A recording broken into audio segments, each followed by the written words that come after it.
जय हिंद। जितने भी यूपी टेट की तैयारी करने वाले हमारे स्टूडेंट हैं उन सभी लोगों के लिए यह वीडियो बहुत ही महत्वपूर्ण होने वाला है। तो आप जानते होंगे कि 30 नंबर का आपका बाल विकास एवं शिक्षा शास्त्र आता है। आज उसी का 30 नंबर का बहुत ही इम्पोर्टेंट जो आप देखेंगे कि लगभग ये मान के चलिए कि यहाँ से आपके बहुत सारे क्वेश्चन हूबहू लड़ने के चांस है। इसलिए वीडियो को स्किप नहीं करिएगा, पूरा देखने का प्रयास करिएगा, क्योंकि यह वीडियो यूपी टेट परीक्षा जो आपका 7 जुलाई को होने वाला है उसके लिए बहुत ही बेहद महत्वपूर्ण वीडियो है। खास करके जो 30 नंबर का आपका बाल विकास एवं शिक्षा शास्त्र के क्वेश्चन आते हैं मेरे साथियों, देखेंगे। लेकिन उसके पहले आपको बता दें कि ये सीबीआई एकेडमी, आप इस चैनल को सब्सक्राइब करिएगा, वीडियो को लाइक करिएगा और अधिक से अधिक लोगों तक शेयर करने का प्रयास करिएगा। आते हैं हम लोग देखेंगे पहला क्वेश्चन पे क्या कहता है।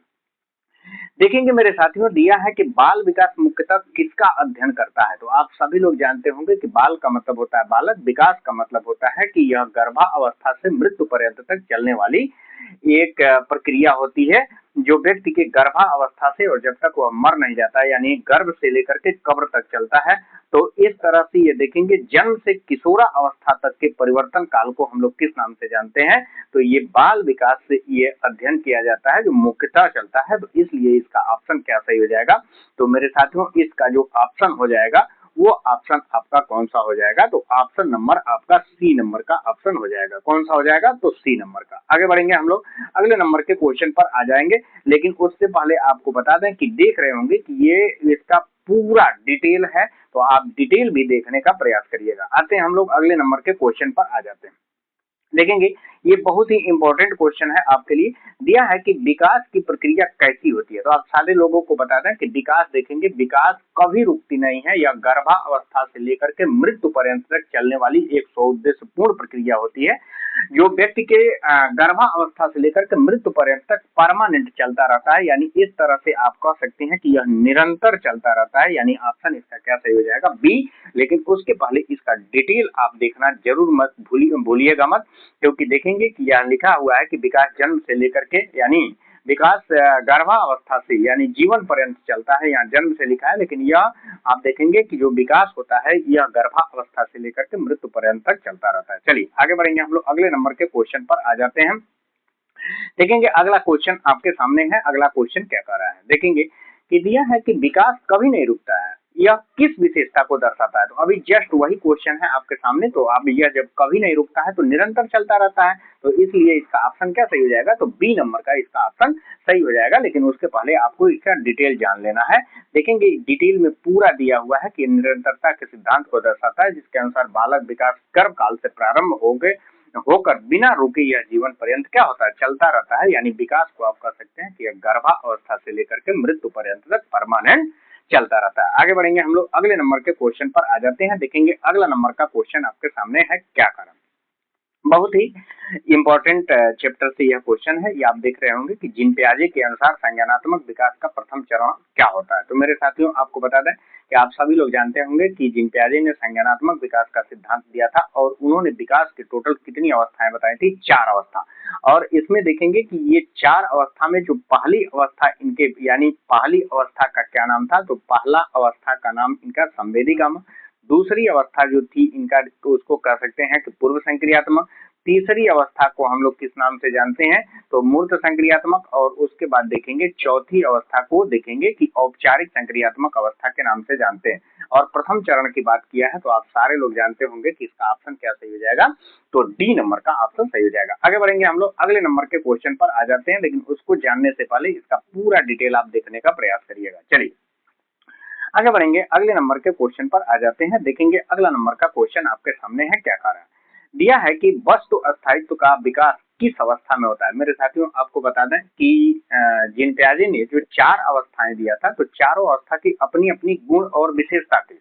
लेकिन एक अवस्था की गुण या विशेषता दूसरे में भले ही जारी रहती थी, लेकिन उसको गिना नहीं जाता था। उसी तरह से एक अवस्था की विशेषता था वस्तु अस्थायित्व। वस्तु अस्थायित्व का मतलब ये होता है कि बच्चे के सामने अगर कोई वस्तु दे दिया जाए, फिर उसको कहीं छुपा दिया जाए, फिर भी उसका इमेज वो यानी उसके दिमाग से हटता नहीं है, उसको हम लोग वस्तु स्थायित्व के नाम से जानते हैं। और यह जो अवस्था घटित होती है यह किसमें होती है, तो पहली अवस्था, और पहली अवस्था का नाम क्या है, तो संवेदी गत्यात्मक अवस्था है, संवेदी गमक अवस्था है। यानी ऑप्शन क्या सही हो जाएगा, सी नंबर। आगे बढ़ेंगे हम लोग अगले नंबर के क्वेश्चन पर बढ़ने से पहले इसका पूरा डिटेल आप देखने का प्रयास करिएगा। तो देखेंगे अगले नंबर के क्वेश्चन पे आ जाते हैं। देखेंगे अगला नंबर का क्वेश्चन आपके सामने है, क्या कर रहा है, यह है पियाजी के अनुसार तार्किक चिंतन। मेरे साथियों आपको बता दें कि आप देख रहे होंगे कि यहाँ क्या लिखा है, तार्किक चिंतन। और तार्किक चिंतन देखेंगे कि यह भी एक विशेषता है इसके चारों अवस्थाओं में, कि कौन सी ऐसी अवस्था है जिसमें बालक क्यों कैसे का प्रश्न करने लगता है, तार्किक चिंतन की अवस्था विकसित करती है। तो यह जो अवस्था होती है यह तीसरी अवस्था होती है, और तीसरी अवस्था का नाम क्या है, जो देखेंगे 7 से 11 वर्ष की होती है, जिसको हम लोग मूर्त संक्रियात्मक अवस्था के नाम से जानते हैं। आगे बढ़ेंगे, आगे बढ़ने से पहले इसका पूरा डिटेल आप देखने का प्रयास करिएगा। आगे बढ़ेंगे अगले नंबर के क्वेश्चन पर आ जाते हैं। देखेंगे अगला नंबर का क्वेश्चन क्या कर रहा है। मेरे साथियों यह भी क्वेश्चन बहुत ही इंपॉर्टेंट है। देखेंगे कि दिया है वाइगोत्स्की ने बालक के विकास में किस पर विशेष बल दिया है। तो सबसे पहले तो आप वाइगोत्स्की के बारे में जानेंगे कि वाइगोत्स्की ने सामाजिक एवं सांस्कृतिक विकास का सिद्धांत दिया, और इन्होंने कहा कि बालक पर समाज का बहुत असर होता है, यानी समाज से वह मिलता है, उससे अंतःक्रिया यानी अपने विचारों का आदान प्रदान करता है और फिर उससे सीखता है। इसके सिद्धांत में सहायता आ जाए, संकेत आ जाए, जेडपीडी आ जाए, इसके फोल्डिंग, पहाड़, मचान, ढांचा, आलम्बर कहीं भी आ जाए तो हमेशा उसका नाम वाइगोत्स्की के साथ जोड़ना है। तो इस तरह से देखेंगे सामाजिक अंतःक्रिया की बात करता है, यानी समाज से वो अपने विचारों का आदान प्रदान करता है और फिर सीखता है। तो विशेष बल इनका सामाजिक अंतःक्रिया पर था। आगे बढ़ेंगे हम लोग अगले नंबर के क्वेश्चन पर आ जाते हैं, लेकिन उससे पहले आप इसका पूरा डिटेल देखिएगा।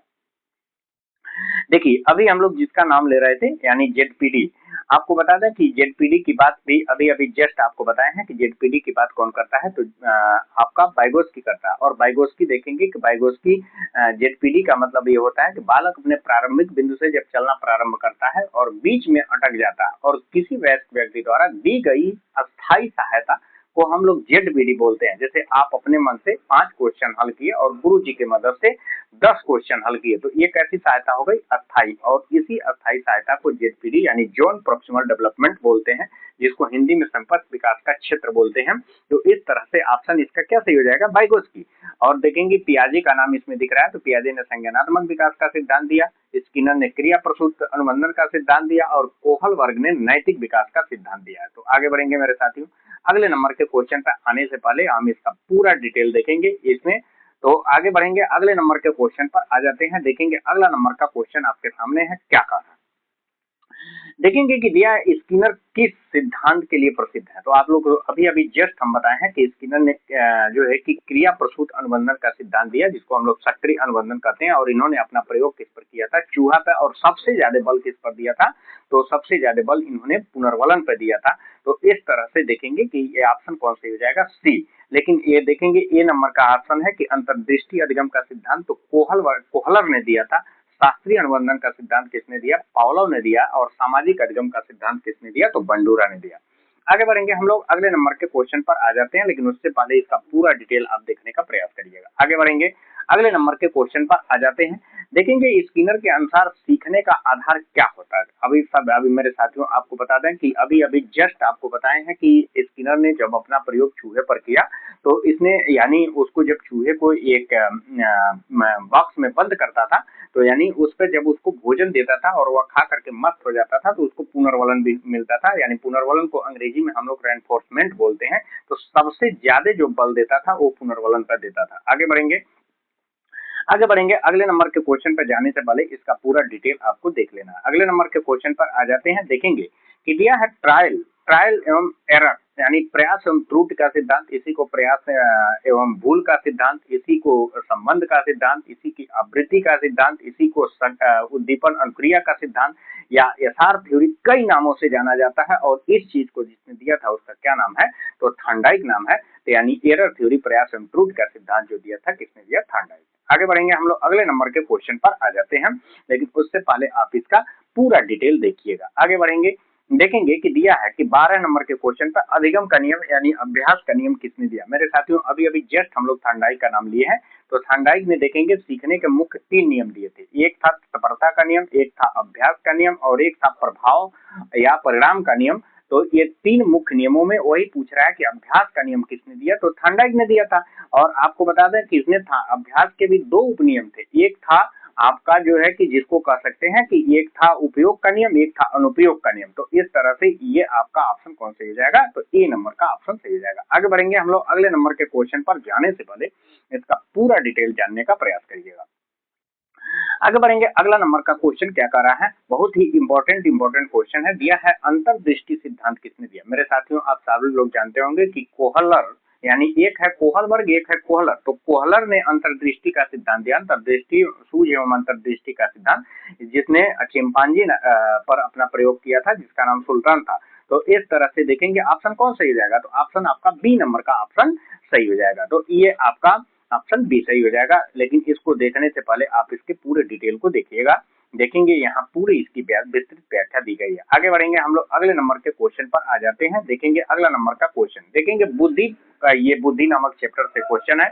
यह बुद्धि परीक्षण का प्रथम विकास किसने किया। मेरे साथियों सभी लोग जानते होंगे कि 1904 में बीने एवं साइमन ने सबसे पहले बुद्धि पर अपना प्रयोग किया था, सबसे पहले कॉन्सेप्ट दिया था। तो बीने एवं साइमन दोनों एक शिक्षक थे फ्रांस के, तो यानी इस तरह से ऑप्शन क्या सही हो जाएगा, ए।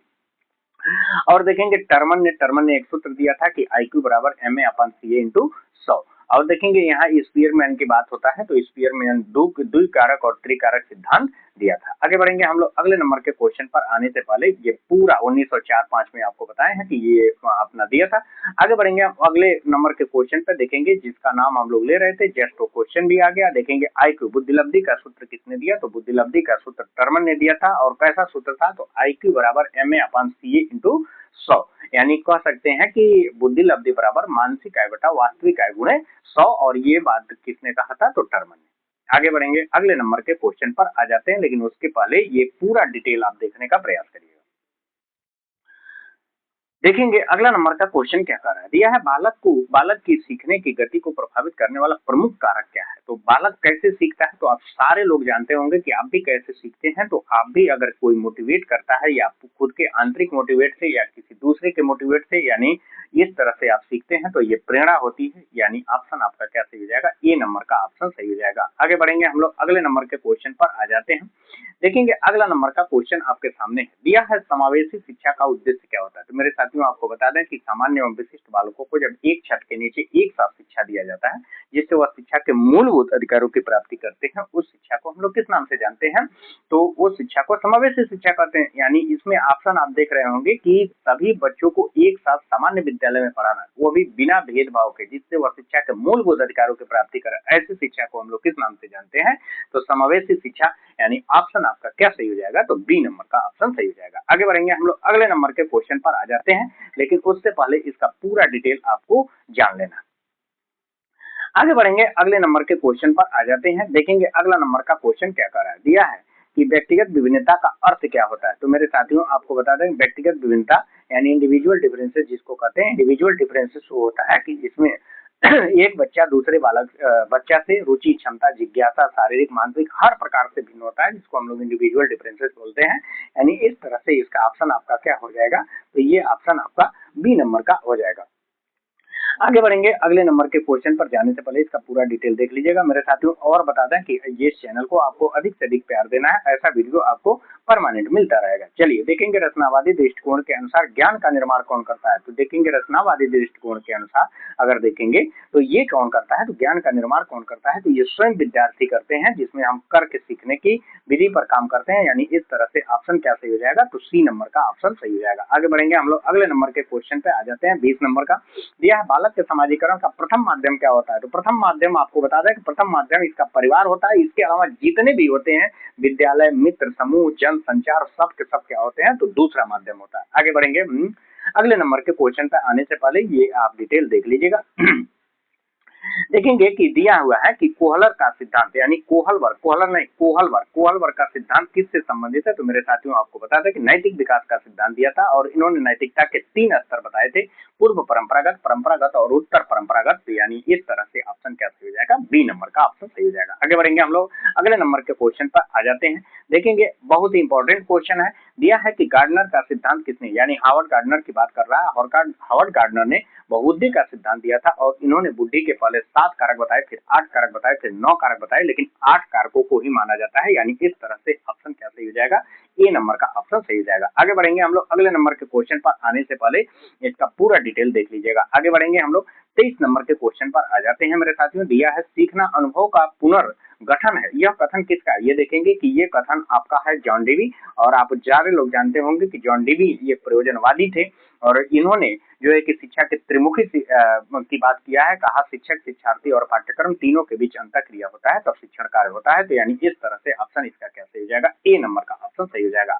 आगे बढ़ेंगे हम लोग अगले नंबर के क्वेश्चन पर आ जाते हैं, देखेंगे, लेकिन उससे पहले आप इसका पूरा डिटेल देख लीजिएगा। आगे बढ़ेंगे 24 नंबर के क्वेश्चन पर आ जाते हैं, देखेंगे 24 नंबर का क्वेश्चन क्या कर रहा है, अधिगम का सबसे उपयुक्त अर्थ क्या है। तो ये अधिगम क्या होती है, तो अभ्यास, अनुभव और प्रशिक्षण के कारण यदि हमारे व्यवहार में अस्थायी परिवर्तन आता है तो उसी को हम लोग किस नाम से जानते हैं, अधिगम के नाम से जानते हैं, यानी ऑप्शन पहला सही हो जाएगा कि आपका व्यवहार में अपेक्षाकृत अस्थायी परिवर्तन अधिगम है। आगे बढ़ेंगे अगले नंबर के क्वेश्चन पे, यानी 25 नंबर के क्वेश्चन पे आने से पहले इसका पूरा डिटेल देख लेना। आगे बढ़ेंगे, देखेंगे भाषा विकास में सबसे महत्वपूर्ण भूमिका किसकी है। तो मेरे साथियों आपको बता दें कि भाषा विकास में सबसे महत्वपूर्ण भूमिका होती है वो किसमें होती है, तो सामाजिक अंतःक्रिया की होती है, सामाजिक संपर्क की होती है, यानी ऑप्शन आपका क्या सही हो जाएगा, तो ए नंबर का ऑप्शन सही हो जाएगा। आगे बढ़ेंगे हम लोग अगले नंबर के क्वेश्चन पे आने से पहले, यानी 26 नंबर का पूरा डिटेल उसका देख लीजिएगा।